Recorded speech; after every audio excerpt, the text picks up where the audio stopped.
মই মাদানীক চুলিৰ সমানো কেয়াৰ নকৰোঁ। মাদানীৰ ওপৰত আমি যি কৰিব লাগে আমি কৰিম। মাদানী এগৰাকী অসম বিৰোধী ব্যক্তি। অসমৰ মুখ্যমন্ত্ৰী কোন হ'ব বা নহ'ব তাক অসমৰ ৰাইজে সিদ্ধান্ত ল'ব। মাদানীয়ে অসমৰ মুখ্যমন্ত্ৰীক বৰখাস্ত কৰাৰ দাবী জনোৱাৰ কোনো অধিকাৰ নাই। মাদানীয়ে ইয়াৰ আগতেও অসমত যেতিয়া আমি আমাৰ যুৱক যুৱতীসকলক টেট শিক্ষক নিযুক্তি দিছিলোঁ, সেই সময়তো তেখেতে আমাক বাধা দিবলৈ বহুত প্ৰচেষ্টা কৰিছিল। আৰু NRCৰ সময়তো তেওঁ অসম বিৰোধী বহু কামত লিপ্ত আছিল। মই ভাবোঁ যে মাদানীৰ দৰে ব্যক্তিক অসমীয়া ৰাইজে প্ৰতিহত কৰিব লাগিব। কাৰণ আমি যদি এতিয়াই সাৱধান নহওঁ, 10-15-20 বছৰ পিছত এই মাদানীৰ দৰে ব্যক্তিসকলে অসমৰ ভাগ্য বিধাতা হৈ পৰিব। ব্যক্তিগতভাৱে মই মাদানীক চুলিৰ সমানো কেয়াৰ নকৰোঁ। অসমৰ ৰাইজক অপমান কৰিছে, তাৰ বাবে আমাক ক্ষোভিত কৰিছে, ক্ৰোধিত কৰিছে। আমি তাৰ আইনসন্মত ৰাস্তাৰে মাদানীৰ ওপৰত আমি যি কৰিব লাগে আমি কৰিম।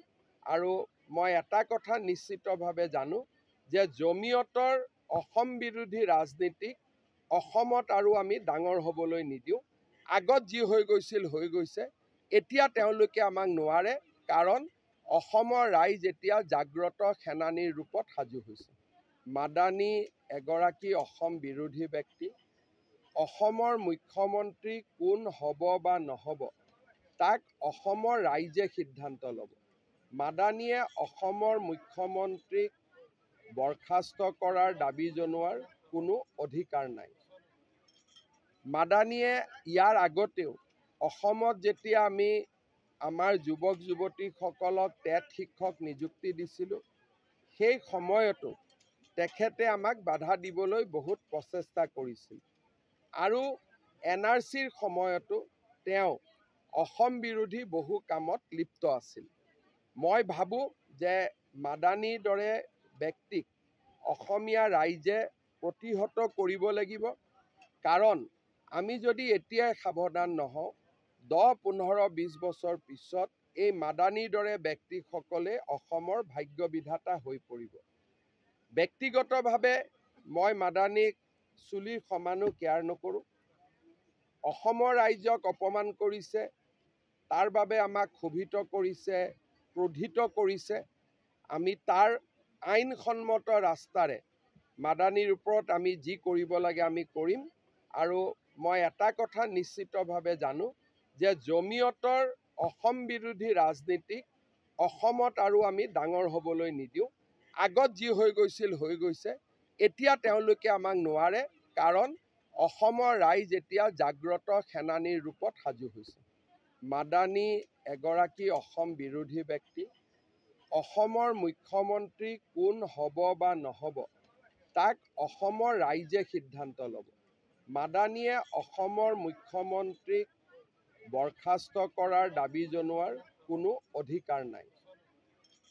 মাদানীয়ে ইয়াৰ আগতেও অসমত যেতিয়া আমি আমাৰ যুৱক যুৱতীসকলক টেট শিক্ষক নিযুক্তি দিছিলোঁ, সেই সময়তো তেখেতে আমাক বাধা দিবলৈ বহুত প্ৰচেষ্টা কৰিছিল।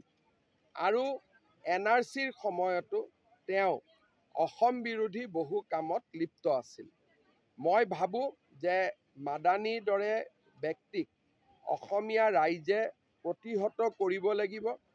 কাৰণ আমি যদি এতিয়াই সাৱধান নহওঁ, 10-15-20 বছৰ পিছত এই মাদানীৰ দৰে ব্যক্তিসকলে অসমৰ ভাগ্য বিধাতা হৈ পৰিব।